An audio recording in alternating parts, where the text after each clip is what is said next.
Oggi più che mai l'agricoltura è strategica per il sistema produttivo e ancor di più è necessario diminuire le distanze fra consumatori e produttori agricoli. Per questo Confagricoltura ti porta a casa i prodotti del territorio. Io ho approfittato di questa bella iniziativa e grazie all'azienda Le Bertole ho ricevuto direttamente a casa mia un Valdobbiadene Prosecco Superiore di OCG Extra Brut Franco millesimo 2018. Uno spumante completamente senza residuo zuccherino che si pone alla base della piramide delle tipologie divise per residuo zuccherino. Infatti abbiamo l'extra brut, il brut, l'extra dry e il dry. Nel bicchiere che mi sono già riempito, il mio spumante si presenta di un giallo paglierino vivace con un perlage fine e persistente.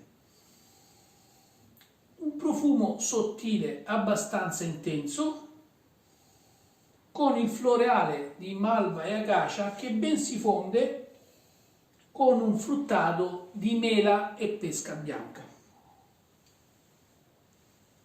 In bocca si sviluppa omogeneo, con una leggera spinta acida che nel finale riporta a note agrumate di pompelmo rosa. Questo calice di Prosecco Superiore, Le Bertole, esprime tutta la tipicità e tutto il grande rispetto che Gianfranco Bortolin ha per le sue colline. L'abbinamento che io mi appresto a fare con questo Prosecco Superiore è con un altro prodotto icona del Made in Italy, la pizza capricciosa. Infatti questo Valdobbiadene Prosecco Superiore di OCG Extra Brut unisce tutte le sue sfumature con i molti ingredienti presenti nella falcitura della pizza.